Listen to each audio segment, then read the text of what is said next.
Hello, Planeteers! This is Gigaschatten, bringing you yet another episode. This time, we are going to do a series on the best of the best. Learn from the best. Okay? We are now going to have a look at the Star Trek Federation race. And for this, I have just called the leaderboard here, and I've sorted it by race. And then you see the best players here for the lizards, for the Federation, for the Empire of the Birds, and so on. So we want to learn each race, and this will be a larger series. We will also come back, maybe watch 2 or 3 times other players play the race. A certain race we might, as I said, today we are going to watch Bilbo1949. Maybe next time we are going to watch Wrath of God or Edward Jellicoe, and then also see the differences in what they do and how they operate, because we want to improve and get better with each race. Okay, but before we jump into the game, let's have a look at the Federation themselves. So, as I said, the lore is they are based on the Star Trek series, Captain Kirk, Jean-Luc Picard, and so on. And from ship-wise, I would say they like to paint their ships quite bright. They hate cloaking devices, so they don't have any. And they are a so-called torpedo race. Also here you see some key race advantages, and also in this case also a disadvantage, but it's always better to just click on the features, and then you will see everything which is active in a lighter color here for standard games. The other ones, which are a little bit darker here, they are meant for campaign games. So in campaigns, you can, if you have researched these abilities to a certain amount, use them. But we are going to focus on standard games. So let's go through the advantages they have. First of all, their Federation ships will fight with an extra 50 kilotons of hull mass, because they have the Fed Crew bonus. This comes handy during fighting, so the ships kind of operate more efficiently, and this is reflected by giving the ships a kind of arbitrary extra 50 kilotons of hull mass, which means, on the other hand, that if you get like a Gorby class battlecruiser into your hands, it is the strongest ship in the game, so it will beat out of the box normally the race which is normally using it. Okay, and also fighter ships will fight as if they have 3 extra fighter bays, which means this largest capital ships have 10 fighter bays, but the Federations will get 3 extra, so they will have 13. And also damaged Fed ships will fight with all their weapons, and 25% shields are recovered between fights, which means that in case a ship survives a battle and you have in the same turn another battle, these things will kick in. Then they have a huge advantage. The natives love living inside the Federation, and therefore the natives pay twice as much mega credits as taxes. So that's pretty good. So you earn twice the amount of money. You have a thing which is called super refit, and this is unique among all races. No one else can do that. And what you can do is, it reads, Federation star bases may upgrade the parts on Federation owned ships after they are built. Normally, let's make an example. If you have an Ill-Wind class battle cruiser from the Klingons or the Hordes of Fury, and you build it with Mark 4 torpedoes, Warp 7 engines, and X-rays, that's the configuration you have until the end of the game. period, done. The Federation is the only race where you can build like a Missouri class battleship, but with no beam weapons and no torpedoes.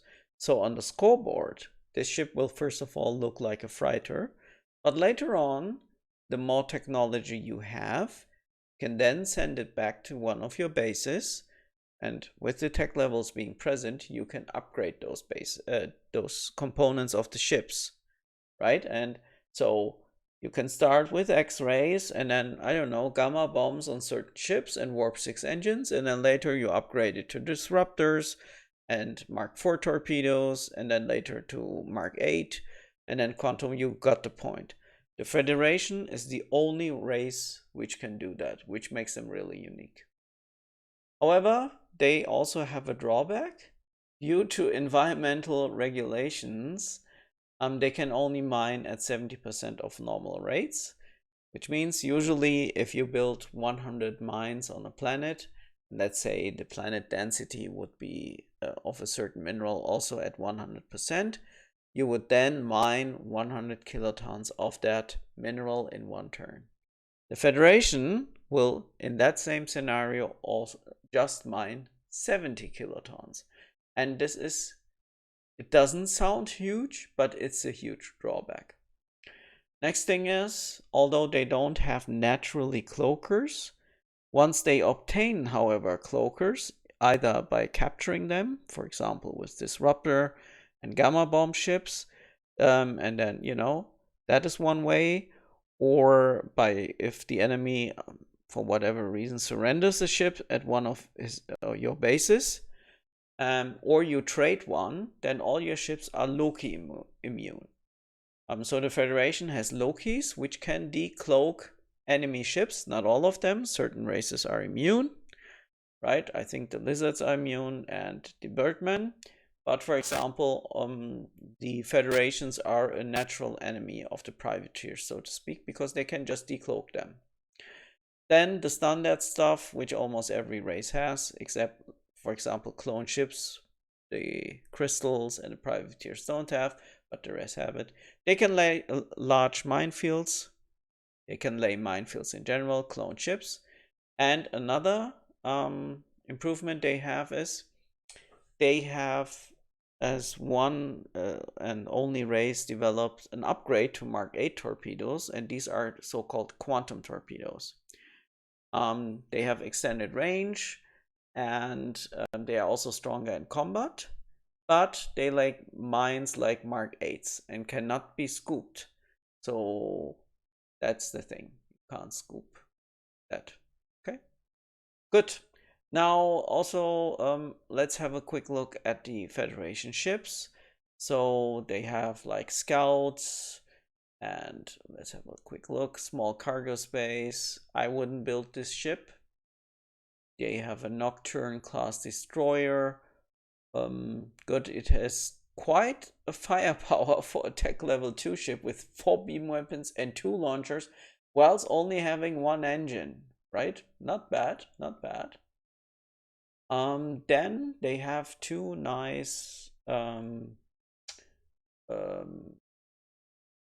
they had a certain name, ships which can regulate the temperature of planets. The Bohemian is 1, and it will raise the planet temperatures by 1 each turn until it reaches 50 degrees. So, or I think these are Fahrenheit, not sure. But so 50 is the optimum growth rate.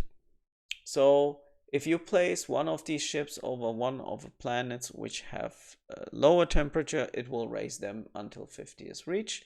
So the colonists and natives will max at max speed. Then you have the standard medium deep space fighter, and then you have the second, and now I remembered, climate ship. I think they were called in former times. This is, or the terraformers. This is the Eros, and it just does it the other way around. It will lower planet temperatures by 1 each turn until the planet reaches 50. So if you have like a 93 degrees planet, then you can cool it off until it reaches 50. With one ship from 93, you would need 43 turns. However, the more ships you have, they stack. So if you have 5 ships like this on a hot planet, each of them will lower the temperature by 1. Then, this is a campaign ship, we ignore. You have a Vendetta. Also not very bad because the cargo space is too small on this ship. And now we are coming to the ship of the Federations. It is the kind of working horse. This is kind of leaned on the old Star Trek Kirk Enterprise. And this is the Nebula class cruiser. This ship has a hull mass of greater than 100, so it will survive a mine hit. It has a great cargo and great fuel. It's not very good on fuel economy. However, it has good beams, 4 and 4 launchers. And mineral-wise, it's okay-ish, I would say. But it's the backbone of the Federation fleet, because you can use it also to transport cargo. You can use it to lay large minefields and so on. So get some of these or many of these definitely. Then you have a Banshee class destroyer. This has a specialty of radiation shielding. Otherwise, it's a little bit cheaper, but the cargo is small and the fuel is also very small. I would not recommend building it, but it depends. If you have like low minerals, then yeah, why not? Then you have a large deep space fighter. Then we have something which is the Brynhild class escort. As an escort ship, it's not very good. It has 4 beams, 1 engine, very tiny cargo, but it has a bioscanner. So, and since Federation collects twice as much taxes, that's a quite good ship. But you wouldn't build 1 or 2, more than 1 or 2. Then we have the specialty. It's this Loki class destroyer, which has a tachyon device, which will decloak any cloaked enemy ships within 10 light years. It should read not any, but some cloaked enemy ships. And the very, very good part of this is you can build lots of them because they almost cost nothing. Not only mineral wise, but also from mega credits wise. And this is a good exchange trade ship for other races, which, are facing the threat of getting attacked by cloakers. They will then ask the Federation, hey, I want to trade it. And since they can easily clone it because of the low mineral and low mega credits, and you can, exchange it for baby carriers. Sorry, a little bit late here. So then we have the Arkham class frigate. It's quite nice. Again, cargo is a bit of issue and fuel as well. Again, cheap, and it has like 6 beam weapons, 3 launchers. And you see, Federation ships somewhat are similar.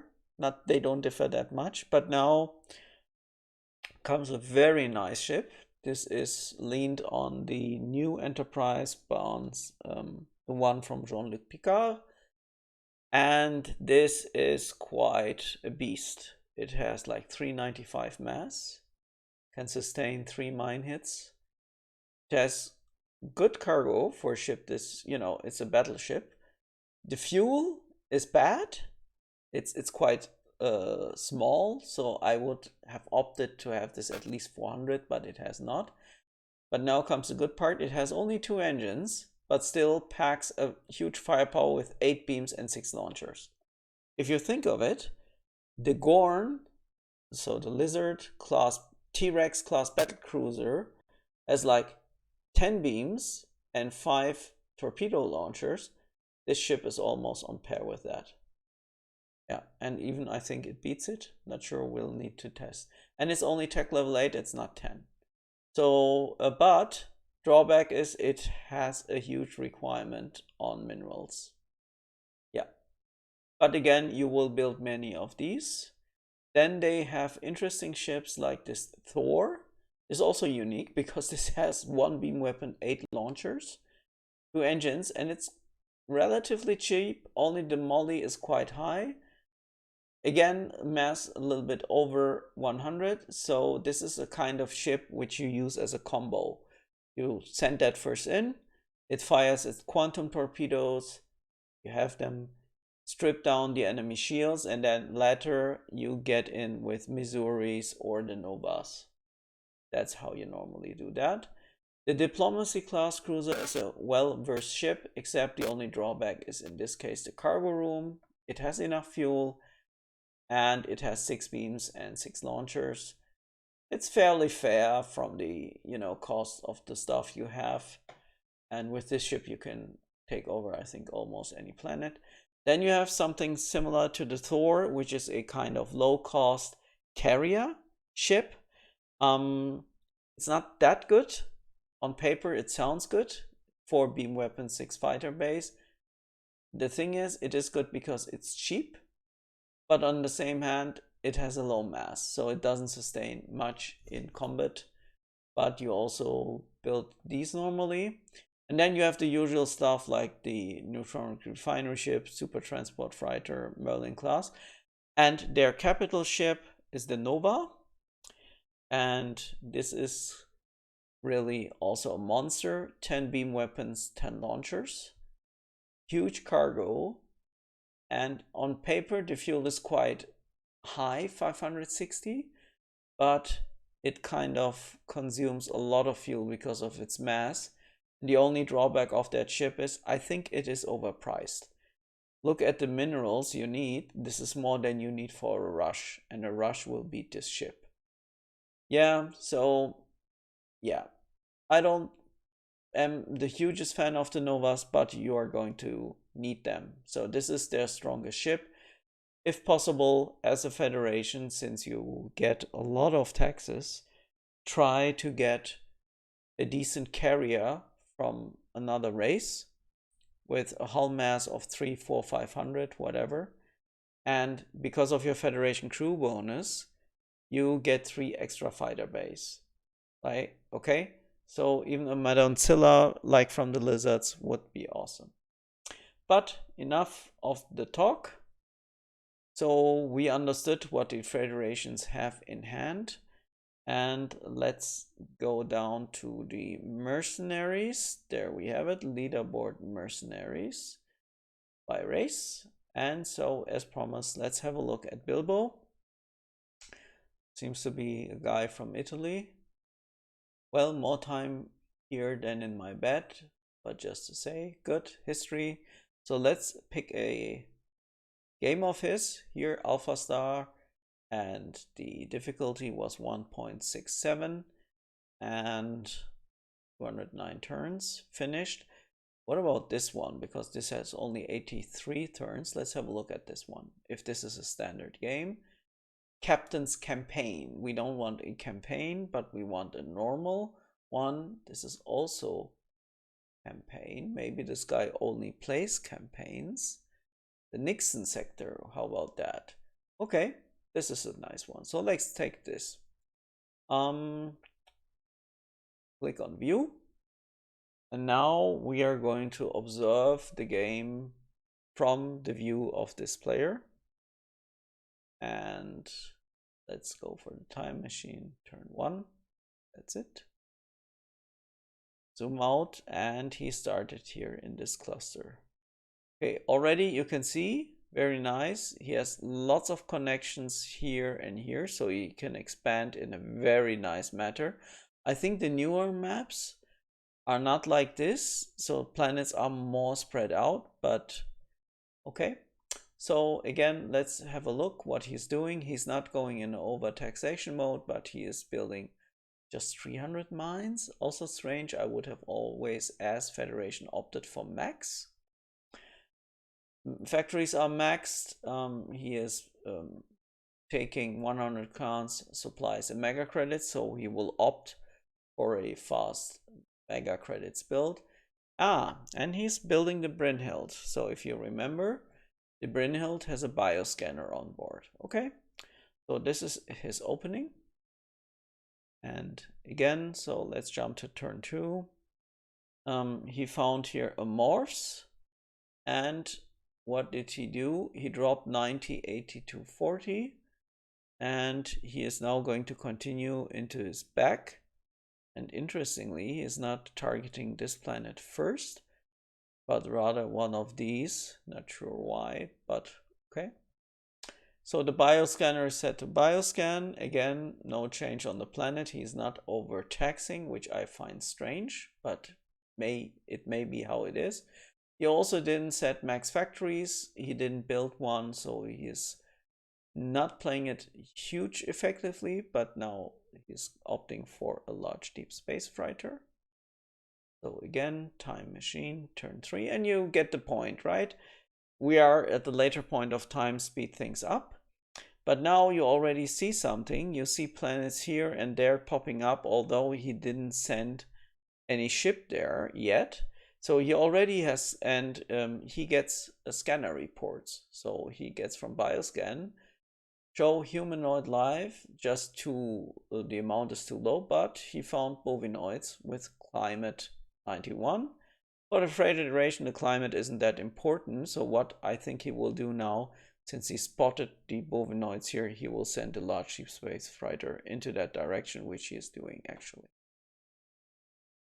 Interestingly, this is a surprise. He's taking lots of supplies, lots of mega credits, and he's going to fly in that cluster here.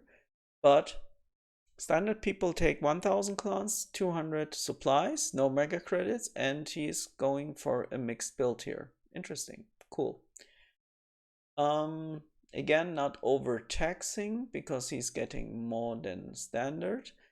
These ships are continuing their journey, and what else is he building? Another large deep space freighter. Okay, so you see these things are quite fast. Let's wind up, and then at some point of time we are going to jump always 5 turns.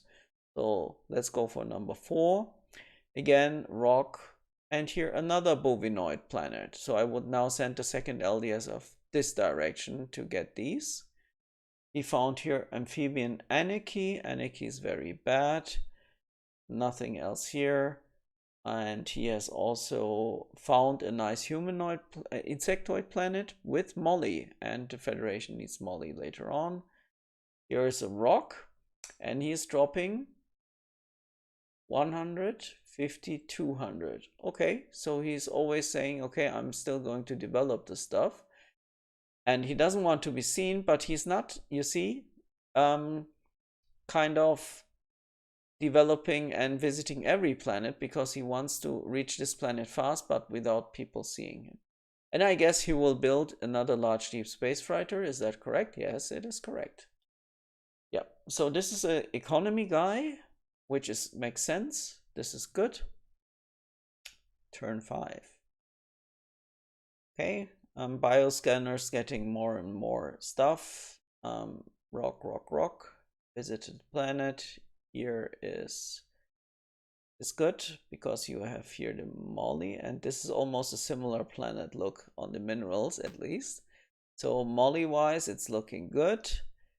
And he found here also bovinoids. Oh my god. So you have bovinoids here and here and here. So okay, 3 times. That's really lucky, man. Really lucky. And insectoids representative. Okay.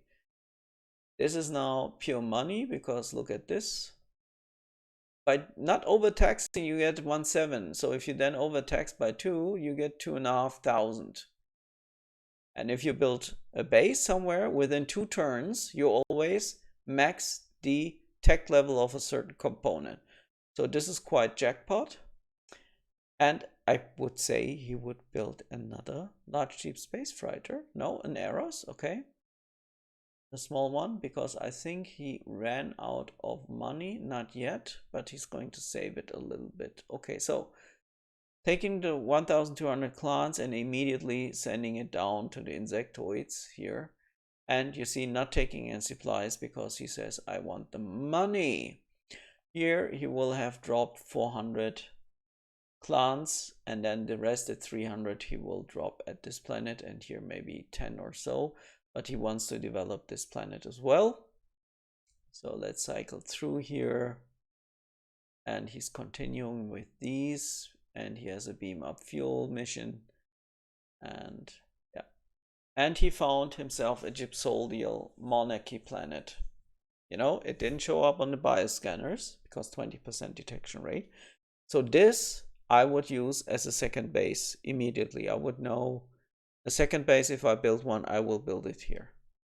And then I would build like kind of freighter ships, which look like freighters, but I would definitely go for this one. Okay, he dropped 420 and he's now developing this. And also the taxes kick in quite good. Okay, so we are in turn 5, so let's go for turn 8. Okay, and he is still operating, I guess, from one starbase. He does. Scoreboard wise, Rebel has already a second base, and the Lizard, no, Privateer and the Crystal. Normally the Lizard already should also have a second base, but okay. Good, so he started from here and then is flying to there to collect the money. Okay. And he encountered his enemy. These are the colonies. Interesting. He will now try to negotiate a border, I guess. And what I am a little bit surprised, honestly, really surprised, is that he didn't colonize this bovinoid planet. Why? Is there a reason? Okay, bit puzzled. Okay, so here he's already expanding a little bit. He wants to get in some space. Okay. Yeah, so at least he colonized most of the planets. What I also already observe is he isn't sending any ships back home soon. So mineral wise, he's just depleting it as much as he can. And then just building smaller ships, okay? And he has an arrows here because he wants to cool down this planet. And another insectoid. Really? Yeah, so 9 million here, and here are another 1.9 million. Cool. Okay, also siliconoids, and here, yeah, uranium. Good. So now let's have a look. Also, I'm quite surprised that on this nebula, I see like 4 Mark 1s. Why? You know, for 300, you get gammas already, and then you have a capture ship here already. It's a bit strange. Okay, so turn number 10. Let's have a look. Still expanding, and the colonies here are doing their thing. And he's sending this medium up to here directly so that the enemy can see him. So maybe diplomacy wise, did he set something? No, he didn't. Still 1 star base. Also the others are also just on 1 star bases. Good. So let's see. Getting money back. Still, what I like is he's taking smaller amounts and amounts, and he's trying to develop all these planets in some way. Also here, what did he drop? 130, 149. He's going to develop this planet. Here we have 100, here 100, 900. You see, even this is his backyard, but by turn 10, he has enough clans and also supplies on these so that they get going. Also, he marked this planet probably because he said, I want to build a base here soon. We will see.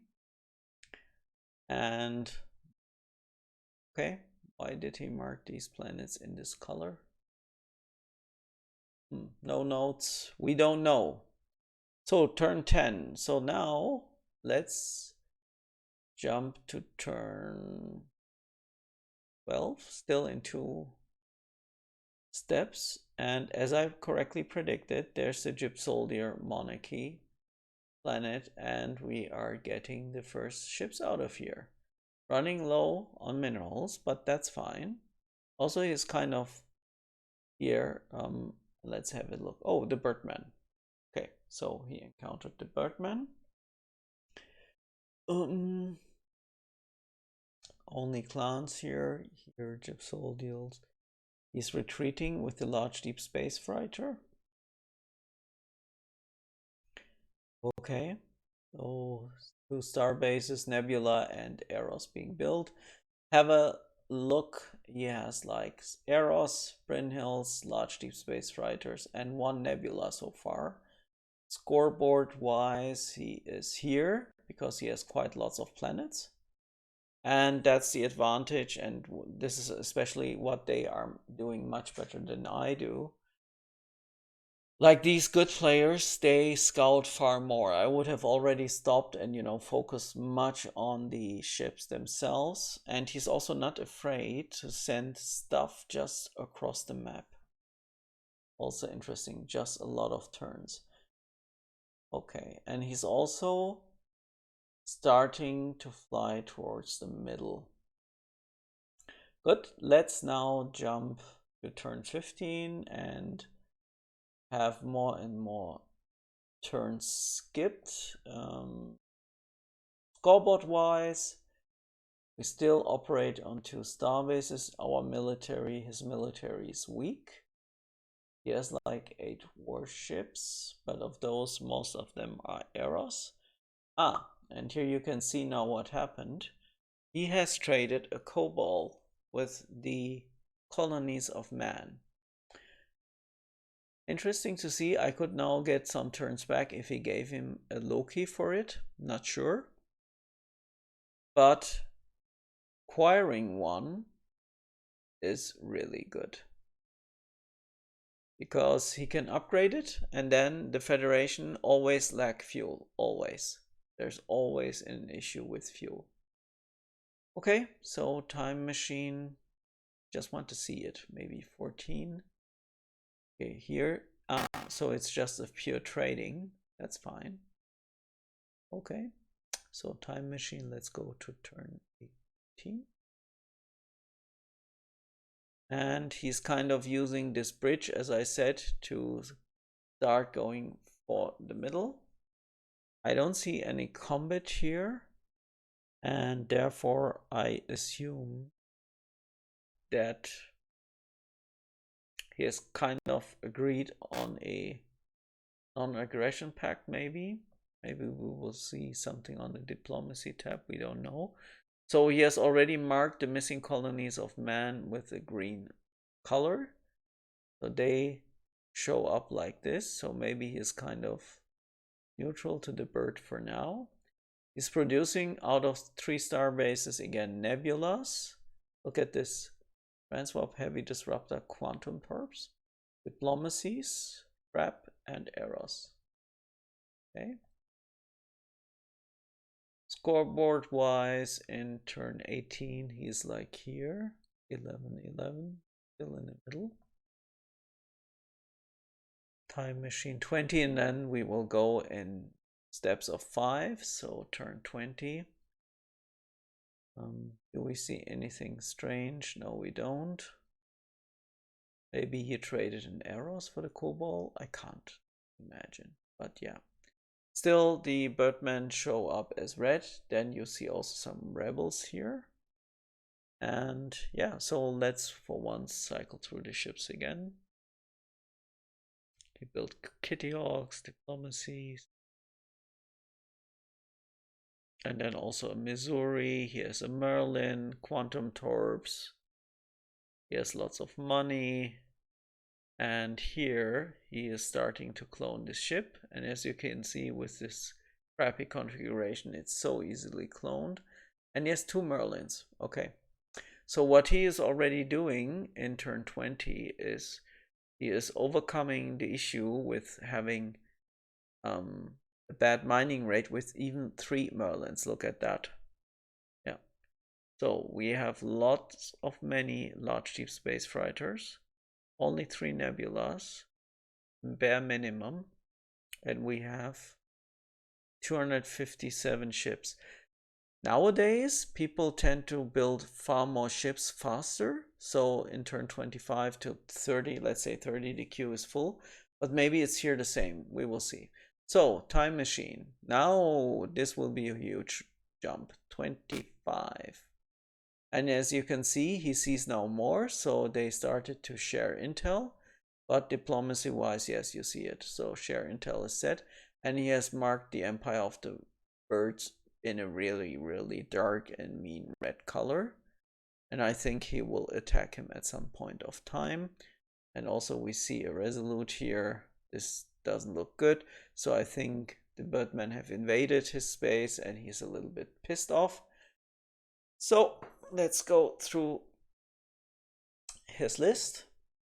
Still expanding, and he's now, that's something he's doing good, which I am not.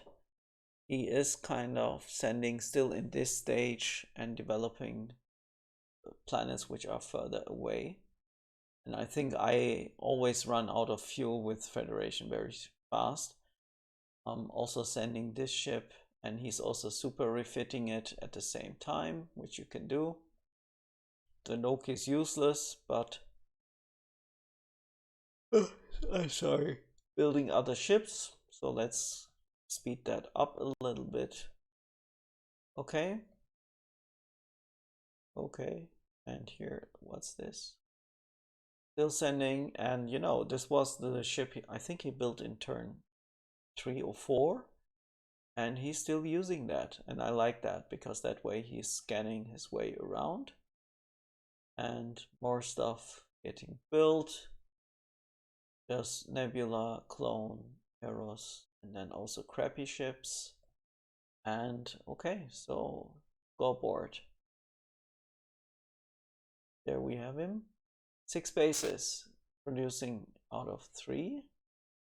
And look at this, his military here jumped a lot. I think this is due to the fact he has a lot of diplomacies. Let's have a look. Yes, like 1, 2, 3, 4, 5, 6, 7, 10, 12, 13, 14 diplomacies. And only 2 Missouris and no Novas. Very interesting. Okay, so let's go for time machine turn 30. Yep, and now we have the first combat recordings, so let's have a look.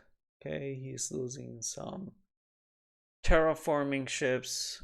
I think he can't care less. And then also, look at this. A Mark 1 disruptor diplomacy. That's a pity, but didn't update it. He's also losing a Cobalt here. Also again, Mark 1. Heavy blasters, yep, but still going to lose that. And same here. So he didn't upgrade his ships very well. And the enemy sneaked in. And here we have quantum torpedoes. He will fire first. And still damage the ship to almost 50%. So 2 diplomacies can almost take out a Darkwing. Good to know. And then the diplomacy, quantum. Yeah, so he's willing to sacrifice some ships. Understood. This is a rebel planet. Okay, interesting. So scoreboard wise, he lost some things, but also gaining priority points. Turn 30, and the ship list is still not full. Interesting. Time machine 35. There we go. 35. Again, 4 combat recordings. Okay. Again, he will lose this ship. This is interesting. I would have never done something like that on only 13%.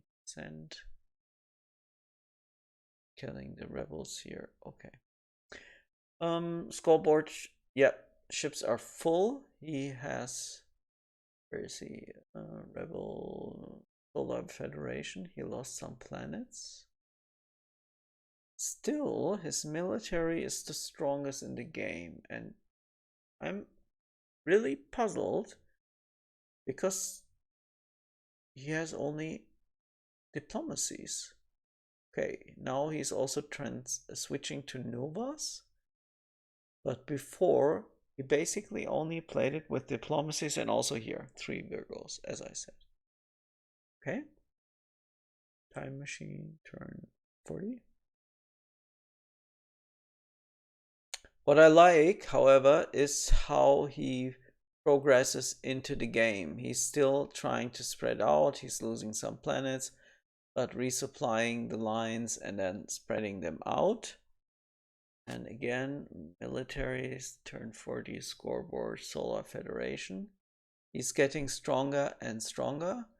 He has built 2 new ships. Let's have a look. Where is the starbase? A Nova has been constructed. Yep. So he isn't constructing Novas at first. This is an interesting playstyle. He's kind of going a little bit for more quantity over quality. It's not quite true, but he's using the diplomacies for that. And then later, when he has enough minerals, because he has like 3 to 4 Merlins, is then, with the earned priority points and his 8 star bases here, producing those ships. And interestingly, as you can see, not from every starbase, he has not 5 Novas in queue, right? He has 1 Nova, 1 Missouri, 1 Loki in queue. And now his fleet composition, so these kobolds help a lot because you really need the fuel. Look at that. These are the diplomacies, but the count of the Novas and Virgos will go up. Yes, that's how he's transitioning. Interesting. So he doesn't build that many Missouris, not that many Nebulas, but diplomacy is how he is winning these games. Maybe we're going to have a look at another game of his as well. So let's go to turn 45. Okay, and he's slowly expanding, and now this turned like dark yellow, and here's also yellow. What's going on there? Let's have a look at the diplomacy. Okay, so he set, okay, he arranged himself with the crystals. He also told the privateers, don't mess with me, and the lizard themselves, they are afraid of the Federation. They said, look, we are going to offer you, you know, peace. Okay, got it. 12 bases. Again, there's always just 1, 2, 3, always like this in queue, and that's it. And then we can be sure that we are going to see more and more Novas and Virgos. No, the count is almost the same. So the Virgos have like 147, 220, and 2 fighters. That's good. I just want to see where they are. Yeah, they are closing in on the bird now. So he wiggled him down, and the diplomacy is doing their work. And also this was strange because they also have 8 fighter base. +3, I would have thought he would have launched them earlier, those fighters, Good, so then time machine. Let's go for turn 65, a huge jump forward. And okay, this is now very interesting. He also got the help of the crystal, and I think this was still a time where you, with friendly codes, could fly through the web mines. This has been, you know, eliminated. You can't do that anymore. And with that, I think the Birdman is now history. Yep, it's already dead. And he's gaining more and more planets, but the privateers as well. So time machine, let's jump to turn 75. He's more and more expanding and moving the front to the left and into the privateer space. So at some point of time, they had good negotiations. He marked him red, and they have safe passage set. This is interesting, but I don't think he is fighting them at all. Gemini, yeah, maybe he is just using so that he can pass through his space.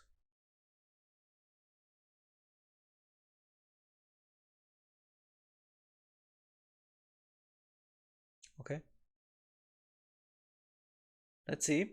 So time machine 85. Let's have a look.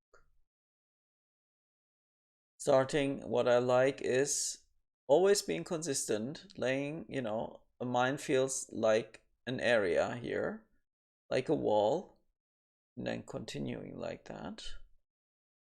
Also here, some explosions. Let's have a look at the combats. If we see something else. Yeah, the lizard is next. And now he's attacking the privateers. Look at that. So diplomacy-wise, I think we are going to see something different. Yes, and he has marked the privateers as well. Okay, so if I would encounter this guy in the future, I would be very careful. He tends to do diplomacy a lot and is obviously good in it, but also tends to revoke statements he had given. Probably. Not sure. Maybe they talked, until turn blah blah blah. We're going to stay neutral, however, and then later on we're going to do this and that. And okay, I mean, again, one of those games where you see he got an early trade with a Cobalt, not very early, but he managed to overcome his fuel issues. He then also somehow got the help of the crystal. With the help of the crystal, he was then able to attack the privateer. So it's not a kind of I won my Federation game solo way, to be honest. And also the crystal has also gained some planets here in the Birdman area. Yep, okay. Forward and yeah, but fairly well here, especially Missing Colonies of Man did also very good. Is he going for the solo win here? Let's have a look. Turn 150. And I guess so. Billboard. Yep, he's going for solo win. Also something, he didn't ally up with the Missing Colonies of Man, but he told himself, you know what, I'm going to win this game on my own and sack in more. Again, I don't like that, but this is how he decided. And turn 122, finally, this is how the map looks. He basically won the game because I would say he got the help of the crystals a lot during the mid game. And yeah, one of those games again where you see how diplomacy kicks in and then people are kicked out. All right, that wraps it up. I hoped you liked this walkthrough. Learn from the best. Key takeaways from me is he countered the issue that his ships burn a lot of fuel by trading a Cobalt early. He also countered the issue of his mining being bad with the 70% cap by building 3 Merlins. 3, not 1, not 2, 3. I mean, admitted, he also got 3 bovinoid planets, but still. Then those insectoid planets here, I mean, these are ridiculous. Look at this, right? He gets 3,000 out of these. And this is also something, at some point of time, the Federation has so much money, you can throw it onto the streets, really. So easy. But the biggest takeaway from me watching this is that he didn't tend, he spreads his ships out more. So what I rather do is send everything back and forth to my home base and build everything here, and then I can't get out. He kind of more moves everything organically in every direction and says, here I colonize this planet, so, and then he continues like that. He doesn't focus on too much on I would say, so like very, very key planets. But the most interesting thing I take out is he built a lot of diplomacies in the mid game and then later transitioned to the higher ones.